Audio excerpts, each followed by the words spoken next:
ಸರ್ವಮಂಗಳಮಾಂಗಲ್ಯೆ ಶಿವೆ ಸರ್ವಾರ್ಥಸಾಧಿಕೆ ಶರಣ್ಯೇ ತ್ರ್ಯಂಬಕೆ ದೇವಿ ನಾರಾಯಣಿ ನಮೋಸ್ತುತೆ. ಓಂ ಹ್ರೀಂ ದುಂ ದುರ್ಗಾಯೇ ನಮಃ. ಓಂ ಶ್ರೀ ಗುರುಭ್ಯೋ ನಮಃ. ನಮ್ಮ ಯೂಟ್ಯೂಬ್ ವಾಹಿನಿಯ ಸಮಸ್ತ ವೀಕ್ಷಕರಿಗೆ ನಿಮ್ಮ ನೇತ್ರಾವತಿ ಮಾಡುವ ನಮಸ್ಕಾರಗಳು.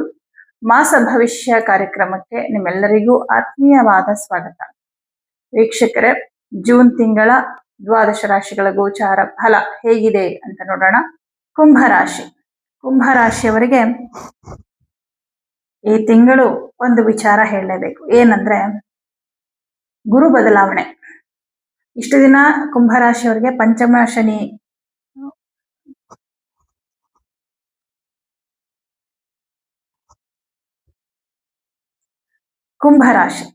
ಕುಂಭರಾಶಿಯವರಿಗೆ 7.5 ನಡೀತಾ ಇದೆ.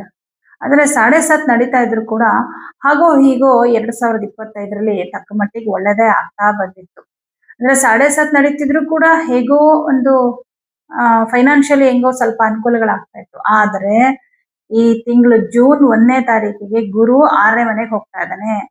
6ನೇ ಮನೆ ಅನ್ನೋದು ರೋಗ, ಋಣ, ಶತ್ರು ಸ್ಥಾನ. ನೋಡಿ, 3 ಡೇಂಜರ್.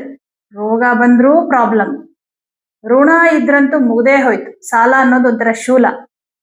ಸಾವು ಒಂದೇ ಸಲ ಬಂದ್ರೆ ಶೂಲದಿಂದ ಚುಚ್ತಾನೆ ಇರ್ತಾರೆ, ಅದು ಪೈನ್ ಆಗ್ತಾನೆ ಇರುತ್ತೆ. ಈ ಸಾಲ ಅನ್ನೋದು ಶೂಲದ ತರ ಚುಚ್ಚುತ್ತಾ ಇರುತ್ತಂತೆ. ಇನ್ನು ಶತ್ರುಗಳು ಹೇಗ್ ಬರ್ತಾರೆ, ಯಾವ ತರ ತೊಂದರೆ ಕೊಡ್ತಾರೆ ಹೇಳೋಕೆ ಆಗಲ್ಲ. ಸೊ ಇದೆಲ್ಲವೂ ಜಾಸ್ತಿ ಆಗತ್ತೆ. ಗುರು ಜೂನ್ ತಿಂಗಳಿಗೆ 1ನೇ ತಾರೀಕಿಗೆ 6ನೇ ಮನೆಗೆ ಬರ್ತಾ ಇದ್ದಾನೆ. ಸದ್ಯದಲ್ಲೇ ನಿಮ್ಗೆ ಕೆಲವು ಸಮಸ್ಯೆಗಳು ಬರುತ್ತೆ. ಭಯ ಪಡಬೇಕಾದ ಅವಶ್ಯಕತೆ ಇಲ್ಲ. ನಾನು ಒಂದೇ ಹೇಳೋದು, ನಿಮ್ಮ ರಾಶ್ಯಾಧಿಪತಿಗೆ ಜಾಸ್ತಿ ಪರಿಹಾರ ಮಾಡ್ಕೊಳ್ಳಿ. ನಿಮ್ಮ ರಾಶ್ಯಾಧಿಪತಿ ಯಾರು? ಶನಿ ಗ್ರಹ. ಶನಿಯ ಅಧಿದೇವತೆ ಹನುಮಂತ. ಕಲಿಯುಗದಲ್ಲಿ ತುಂಬಾ ಬೇಗ ಒಲಿಯುವಂತಹ ದೇವರು ಅಂದ್ರೆ ಹನುಮಂತ ಮತ್ತು ಶ್ರೀ ದುರ್ಗಾ ಮಾತೆ, ಹಾಗೆ ಮಹಾಲಕ್ಷ್ಮಿ. ಹನುಮಂತನ ಒಂದು ಅನುಗ್ರಹ ನಿಮ್ಗೆ ಪರಿಪೂರ್ಣವಾಗಿ ಇದ್ದಿದ್ದೆ ಆದ್ರೆ ಯಾರೂ ನಿಮ್ಮನ್ನ ಏನೂ ಮಾಡಕ್ಕಾಗಲ್ಲ. ತಂತ್ರ, ಮಂತ್ರ, ಯಂತ್ರ ಇದು ಯಾವ್ದಿದ್ರು ಎಲ್ಲ ರಿವರ್ಸ್ ಅವರಿಗೆ. ನೀವು ಅಷ್ಟು ಗಾಢವಾಗಿ ಪರಮಾತ್ಮನನ್ನು ನಂಬಬೇಕು. ಏನೋ ಒಂದು ಪೂಜೆ ಮಾಡ್ತೀನಿ, ಪೂಜೆ ಮಾಡಿದೆ, ದೀಪ ಹಚ್ಚಿದೆ, ನಾನು ಊದ್ಗಡ್ಡಿ ಹಚ್ಚಿದೆ, ಏನು ಒಳ್ಳೇದಾಗ್ಲಿಲ್ಲ ಅಲ್ಲ. ಭಕ್ತಿ ಪೂರ್ವಕವಾಗಿ ನೀವು ಮಾಡ್ಬೇಕು. ಏನೇ ಮಾಡಿದ್ರು ಧೂಪ ಹಚ್ಚೋದ್ರ ಫಲ ಏನು ಅಂದ್ರೆ, ಧೂಪ ನೋಡಿ, ಧೂಪ ಅದ್ರ ಹೊಗೆ ಇರುತ್ತಲ್ವಾ, ಆ ಧೂಪ ಹಚ್ಚುವುದರ ಮೂಲಕ ನನ್ನ ಕೋಪ ಹೋಗ್ಲಮ್ಮ ಅಂತ ಕೇಳ್ಕೊಬೇಕು. ಈ ಹೊಗೆ ತರನೇ ನನ್ನ ಕೋಪ, ನನ್ನೊಳಗಡೆ ಇರುತ್ತಲ್ಲ ಕೋಪ, ಕ್ರೋಧ ಅನ್ನೋದು, ಇದು ಈ ಧೂಪದಂತೆ ನನ್ನ ಕೋಪ ಕೂಡ ಹೊರಟೋಗ್ಲಿ ಅಂತ ಹೇಳಿ ನೈವೇದ್ಯವನ್ನ ಅರ್ಪಿಸ್ತಾ ಇದ್ದೀರಾ ಅಂತಂದ್ರೆ ಇದು ಬರೀ ಏನೋ ನೈವೇದ್ಯ ಅಲ್ಲ, ನನ್ನ ಭಕ್ತಿಯ ಒಂದು ಭಕ್ತಿ ರಸವೇ ಇದು ನೈವೇದ್ಯ. ನನ್ನನ್ನೇ ನಾನು ಅರ್ಪಿಸ್ಕೊಂಡಿದ್ದೀನಿ ಅನ್ನೋ ರೀತಿಯಲ್ಲಿ ನೀವೆಷ್ಟು ಭಾವನಾತ್ಮಕವಾಗಿ ದೇವರನ್ನ ಪೂಜಿಸ್ತೀರೋ ಅದೇ ನಿಜವಾದ ಭಕ್ತಿ. ನೀವು ಐಷಾರಾಮಿಯಾಗಿ ನೀವು ಏನೇನ್ ತಗೋ ಬಂದ್ರು ಕೂಡ, ನೀವು ಅಷ್ಟು ಹೂ ಮುಡಿಸಿದ್ರಿ, ಇಷ್ಟು ಪೂಜೆ ಮಾಡಿದ್ರಿ, ಇದೆಲ್ಲದ್ರಲ್ಲೂ ದೇವ್ರು ಕೇಳೋದು ಒಂದೇ. ಯಾಕಂದ್ರೆ ಎಲ್ಲ ದೇವ್ರು ಕೊಟ್ಟಿದ್ದೆ. ನೀವು ಹೂ ತಂದು ಪೂಜೆ ಮಾಡ್ತೀರಾ ಅಥವಾ ಎಣ್ಣೆ ಹಚ್ತೀರಾ, ಎಲ್ಲದಕ್ಕೂ ದುಡ್ಡು ಯಾರು ಕೊಡ್ತಾರೆ? ಪರಮಾತ್ಮ ಕೊಟ್ಟಿದ್ದು. ನಿಮ್ಮದು ಅಂತ ಏನಿದೆ ಅದು ಭಕ್ತಿ, ಅದು ಇರ್ಬೇಕಲ್ಲಿ. ನೀವು ನೈವೇದ್ಯಕ್ಕೊಂದು ಅಡಿಗೆ ಮಾಡ್ತಿದ್ದೀರಂದ್ರೂ ಖುಷಿಯಿಂದ ಭಕ್ತಿಯಿಂದ ಮಾಡ್ಬೇಕೆ ಹೊರತು ಅಯ್ಯೋ ನೈವೇದ್ಯ ಮಾಡ್ಬೇಕಪ್ಪ ಅಂತ ಮಾಡೋದಲ್ಲ. ಇದನ್ನ ಯಾಕೆ ಹೇಳ್ತಿದ್ದೀನಿ ಅಂದ್ರೆ ನಿಮ್ಮನ್ನ ಕಾಪಾಡೋದೇ ನಿಮ್ಮ ಭಕ್ತಿ ಕುಂಭರಾಶಿಯವರಿಗೆ. ಯಾಕಂದ್ರೆ ಗುರು 6ನೇ ಮನೆಗೆ ಹೋಗಿದ್ದೇನೆ ಅಂದ್ರೆ ನಿಮ್ಮ ಶತ್ರುಗಳ ಬಲ ಜಾಸ್ತಿ ಆಗತ್ತೆ. ಅವರು ಸ್ಟ್ರಾಂಗ್ ಆದ್ರು ಅಂದ್ರೆ ನಿಮ್ಮನ್ನ ತುಳಿಯಕ್ ನೋಡ್ತಾರೆ. ಇನ್ನು 7.5 ಇದೆ ಅಲ್ವಾ, ಬಟ್ 7.5 ಶನಿ ಮೇಲೆ ಗುರು ದೃಷ್ಟಿ ಬೀಳೋದ್ರಿಂದ ಅವನ ಪ್ರಭಾವ ಕಮ್ಮಿ ಆಗುತ್ತೆ. ಕುಂಭರಾಶಿಯವರಿಗೆ ಶನಿ ಜಾಸ್ತಿ ಕಷ್ಟ ಕೊಡಲ್ಲ, ಯೋಚನೆ ಮಾಡ್ಬೇಡಿ. ಹಾಗಂತ ಎಚ್ಚರಿಕೆಯಿಂದ ಇರೋದನ್ನು ಮರಿಬೇಡಿ, ಮರಿಬಾರ್ದು. ಮೊದಲನೇದಾಗಿ ದುಡ್ಡಿನ ವಿಷಯದಲ್ಲಿ ಹುಷಾರಾಗಿರಿ. ಯಾರಿಗೂ ದುಡ್ಡು ಕೊಡಬೇಡಿ ಸಾಲ ಅಂತ. ಎಲ್ಲೂ ದುಡ್ಡು ಇನ್ವೆಸ್ಟ್ ಮಾಡಬೇಡಿ. ಹಂಗೇನಾದ್ರೂ ಇನ್ವೆಸ್ಟ್ ಮಾಡಿದ್ರೆ ಮನೆ, ಸೈಟು ಇಂಥದಕ್ಕೆ ಇನ್ವೆಸ್ಟ್ ಮಾಡಿ. ಅದರಲ್ಲೂ ಹುಷಾರಾಗಿರಿ, ಮೋಸ ಹೋಗೋ ಸಾಧ್ಯತೆ ಇರುತ್ತೆ. ಹಾಗೆ ನಿಮ್ಮ ಆರೋಗ್ಯ ಚೆನ್ನಾಗಿ ನೋಡ್ಕೊಳ್ಳಿ. ಅದರಲ್ಲೂ ಈ ತಿಂಗಳು ಬೇರೆ 6ನೇ ಮನೆಯಲ್ಲಿ ಶುಕ್ರನೂ ಇರ್ತಾನೆ. ಹಾಗಾಗಿ ಯಾರಿಗೆ ಶುಗರ್ ಇದೆ ಕುಂಭರಾಶಿಯವರಿಗೆ ತುಂಬಾ ಕೇರ್ಫುಲ್ ಆಗಿರಿ. ಶುಗರ್ ಜಾಸ್ತಿ ಆಗೇ ಆಗುತ್ತೆ. ಶುಗರ್ ಕಾಯಿಲೆ ಕೊಡೋದು ಗುರು, ಶುಕ್ರ, ಚಂದ್ರ. ಚಂದ್ರನ ಮನೇಲೆ ಕುತ್ಕೊಂಡಿದ್ದಾರೆ ಶುಕ್ರ ಮತ್ತೆ ಗುರು. ಶುಗರ್ ಜಾಸ್ತಿ ಆಗುತ್ತೆ. ತುಂಬಾ ಕೇರ್ಲೆಸ್ ಆಗಿ ಏನೋ ಸ್ವೀಟ್ ತಿನ್ಬಿಟ್ಟೆ, ಮದುವೆ ಫಂಕ್ಷನ್ಗಳು ಜಾಸ್ತಿ ಎಲ್ಲ ತಿನ್ಬಿಡ್ತೀನಿ, ಒಂದ್ಸಲ ತಿಂದ್ರೆ ಏನಾಗಲ್ಲ, ಹಂಗ ಮಾಡಬೇಡಿ. ಆಮೇಲೆ ತುಂಬಾ ಟೆನ್ಷನ್ ತಗೋಬೇಡಿ. ಟೆನ್ಷನ್ ಜಾಸ್ತಿ ಮಾಡ್ಕೊಳ್ಳೋದ್ರಿಂದ ಶುಗರ್ ಜಾಸ್ತಿ ಆಗುತ್ತೆ. ಆರೋಗ್ಯ ನೋಡ್ಕೊಳ್ಳಿ, ನಿಮ್ಮನ್ನ ನೀವು ಪ್ರೀತಿಸಿ. ದೇಹದ ಮೇಲೆ ವ್ಯಾಮೋಹ ಬೇಡ, ಆದ್ರೆ ದೇಹದ ಮೇಲೆ ಕಾಳಜಿ ಬೇಕು. ಯಾಕಂದ್ರೆ ಈ ಜೀವಾತ್ಮವನ್ನ ಹೊತ್ತಿದೆ ಅಲ್ವಾ ದೇಹ. ನಾವು ಸಾಧನೆ ಮಾಡ್ಬೇಕಂದ್ರೆ ಈ ದೇಹ ಬೇಕಲ್ಲ, ಸುಸ್ತು ಸಂಕಟ ಆಗ್ಬಾರ್ದು. ಒಂದ್ ಗಂಟೆ ಕುತ್ಕೊಂಡು ಜಪ ಮಾಡ್ಬೇಕು ಅಂದ್ರೆ ದೇಹಕ್ಕೆ ಶಕ್ತಿ ಬೇಕಲ್ಲ. ಎಷ್ಟೋ ಜನ ಕಾಲ್ ಮಡ್ಚಿ ಕೆಳಗಡೆ ಕುತ್ಕೊಂಡು ಊಟ ಮಾಡಕ್ಕೂ ಆಗದೇ ಇರೋಂಥ ಪರಿಸ್ಥಿತಿ ಬಂದ್ಬಿಟ್ಟಿದೆ. ಅದಕ್ಕೆ ಮೊದಲು ನಿಮ್ಮ ಆರೋಗ್ಯವನ್ನ ನೋಡ್ಕೊಳ್ಳಿ. ಎರಡನೇ ವಿಚಾರ, ಬಿಸ್ನೆಸ್ ಅಂತ ಹೊಸದಾಗಿ ಏನೋ ಸ್ಟಾರ್ಟ್ ಮಾಡ್ಬೇಡಿ. ಯಾಕಂದ್ರೆ ತಲೆಗೆ ಬರುತ್ತೆ ಅದೆಲ್ಲ. ಈ ಯಾವಾಗ ಗುರು 6ನೇ ಮನೆಗೆ ಹೋಗ್ತಾನೆ, ಸಾಲ ಮಾಡಿಸ್ತಾನೆ, ಯಾವುದೋ ಒಂದು ರೂಪದಲ್ಲಿ ಸಾಲ ಆಗ್ಬೇಕಲ್ಲ. ಕರೆಕ್ಟ್. ಲೋನ್ ತಗೊಳ್ಳೋಣ, ಬಿಸ್ನೆಸ್ ಮಾಡೋಣ, ಇದ್ರಲ್ಲಿ ಲಾಭ ಬರುತ್ತೆ. ನೀವು ಅನ್ಕೊಂಡಂಗೆಲ್ಲ ಆಗಲ್ಲ. ಯಾವುದೇ ಕಾರಣಕ್ಕೂ ಹೊಸ ಬಿಸ್ನೆಸ್ ನ ಸ್ಟಾರ್ಟ್ ಮಾಡಬೇಡಿ. ಲೋನ್ ಮಾಡಬೇಡಿ, ಜಾಸ್ತಿ ಸಾಲ ಮಾಡಕ್ ಹೋಗ್ಬೇಡಿ. ಈಗ ಆಲ್ರೆಡಿ ಲೋನ್ ಮಾಡಿದ್ರೆ ಓಕೆ, ಆಲ್ರೆಡಿ ಸಾಲದಲ್ಲಿ ಇದ್ದೀರಾ ನೀವು, ತೀರಿಸ್ಕೊಂಡು ಹೋಗಿ. ಎಕ್ಸ್ಟ್ರಾ ಲೋನ್, ಎಕ್ಸ್ಟ್ರಾ ಸಾಲ ಮಾಡಬೇಡಿ. ಮನೆ ಕಟ್ಟಬೇಕು, ವಾಹನ ತಗೋಬೇಕು, ಸೈಟ್ ತಗೋಬೇಕು ಅಂತ ಏನಾದ್ರು ಅನ್ಕೊಂಡಿದ್ರೆ ತುಂಬಾ ಸಾಲ ಮಾಡಿ ಏನು ಮಾಡಬೇಡಿ. ಸಾಲದ ಸುಳಿಯಲ್ಲಿ ಸಿಕ್ಕಾಕೊಂಡ್ಬಿಡ್ತೀರಾ. 1 ವರ್ಷ ಪ್ರಾಬ್ಲಮ್ ಇರುತ್ತೆ. ಈ ತಿಂಗಳು ನೀವು ತಗೊಳ್ಳೋ ನಿರ್ಧಾರ 1 ವರ್ಷ ನಿಮ್ಮನ್ನ ಕಾಡುತ್ತೆ.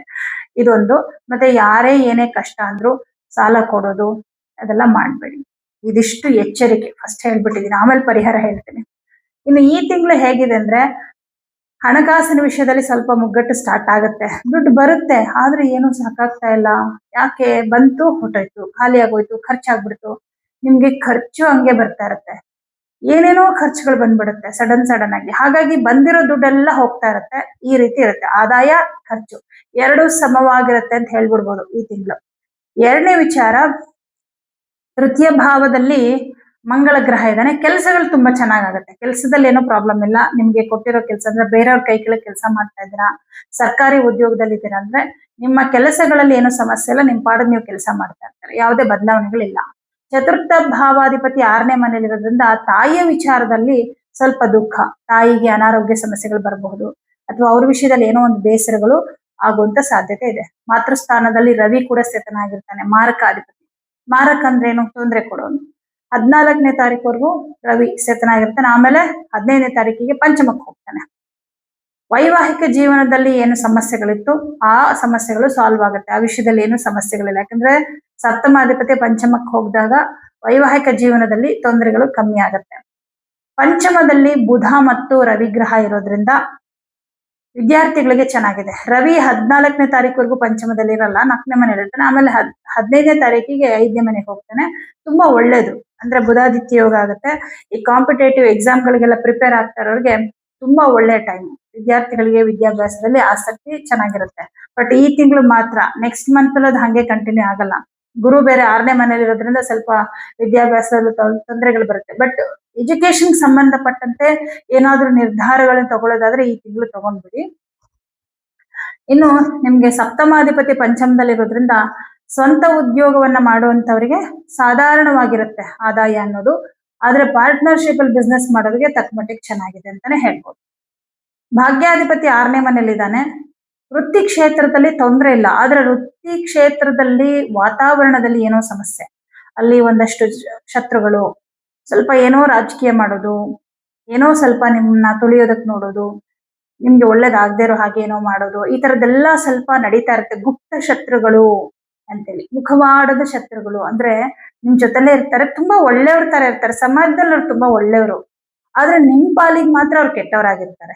ಇಂತಹ ಶತ್ರುಗಳ ಬಾಧೆ ಇರುತ್ತೆ.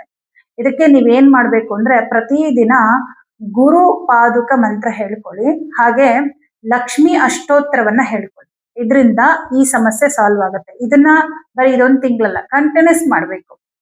ಲಾಭಾಧಿಪತಿ 6ನೇ ಮನೆಯಲ್ಲಿದ್ದಾನೆ. ಲಾಭ ಏನಿಲ್ಲ, ಅವನೇನಿದ್ರೆ ಸ್ವಲ್ಪ ನಷ್ಟವನ್ನೇ ಉಂಟು ಮಾಡ್ತಿರ್ತಾನೆ. ಆ ನಷ್ಟ ಆಗದೆ ಇರೋ ಹಾಗೆ ನೋಡ್ಕೊಳ್ಳಿ ಅಷ್ಟೇನೆ. ಇನ್ನು ಆರೋಗ್ಯದಲ್ಲಿ ತುಂಬಾ ಜಾಗೃತವಾಗಿರ್ಬೇಕು. ಈಗಾಗಲೇ ಸ್ವಲ್ಪ ಹೆಲ್ತ್ ಇಶ್ಯೂಸ್ ಇದೆ ಅಂದ್ರೆ ಅವ್ರು ಸ್ವಲ್ಪ ಎಚ್ಚರಿಕೆಯಿಂದ ಇರಿ. ಪರಿಹಾರ ಮಾಡ್ಕೊಳ್ಳಿ. ಮೇನ್ ಆಗಿ ಏನ್ ಪರಿಹಾರ ಮಾಡ್ಬೇಕು ಅಂದ್ರೆ, ಪ್ರತಿ ಗುರುವಾರ ಕಡಲೆಬೇಳೆ ದಾನ, ಪ್ರತಿ ಶನಿವಾರ ಕಪ್ಪು ಎಳ್ಳು, ಹೆಸರು ಕಾಳು, ಒಣ ಅವರೆಕಾಳು ದಾನ. ಎಷ್ಟು ಸಿಂಪಲ್ ಪರಿಹಾರ ಇದು ಅಂದ್ರೆ ನಿಮ್ಗೆ ಅಷ್ಟೇ ಶುಭ ಫಲವನ್ನ ಕೊಡುತ್ತೆ.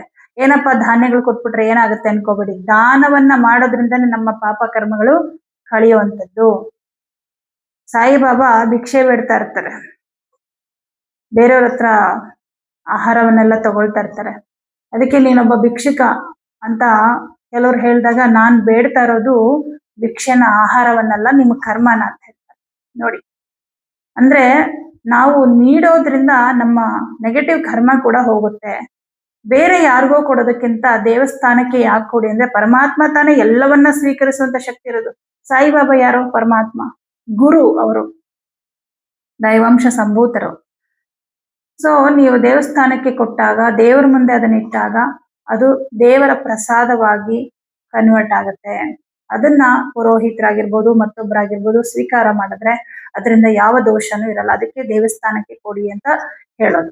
ಓಕೆ, ಸೊ ಇದೊಂದು ಪರಿಹಾರ ಮಾಡ್ಕೊಳ್ಳಿ. ಹಾಗೆ ಸಾಧ್ಯವಾದ್ರೆ ಗುರುವಾರ ಗುರು ದತ್ತಾತ್ರೇಯ ಚರಿತ್ರೆ, ಗುರು ಚರಿತ್ರೆ ಪಾರಾಯಣ ಮಾಡಿ. ಹನುಮಾನ್ ಚಾಲಿಸ ಮಂತ್ರ ಪ್ರತಿದಿನ ಹೇಳ್ಕೋಬೇಕು. ಬೆಳಗ್ಗೆ ಒಂದ್ಸಲ, ಸಾಯಂಕಾಲ ಒಂದ್ಸಲ ಹೇಳ್ಕೊಳ್ಳಿ. ಯಾವ ಶತ್ರುಗಳ ಬಾಧೆನೂ ಇರಲ್ಲ. ನಿಮ್ಮ ರಾಷ್ಟ್ರಾಧಿಪತಿಯೇ ಶನಿ ಆಗಿರೋದ್ರಿಂದ ಹನುಮಂತನ ಆರಾಧನೆ ವಿಶೇಷವಾಗಿ ಮಾಡಿ, ಒಳ್ಳೇದಾಗತ್ತೆ. ಈ ಎಲ್ಲಾ ಪರಿಹಾರನ ಈ ತಿಂಗಳೇ ಮಾಡ್ಬೇಕು. ಈ ತಿಂಗಳಿಂದ ಶುರು ಮಾಡಿ ಕಂಟಿನ್ಯೂಸ್ ಮಾಡ್ಕೊಂಡು ಹೋಗಿ, ಒಳ್ಳೇದಾಗತ್ತೆ. ಎಲ್ರಿಗೂ ಶುಭವಾಗಲಿ.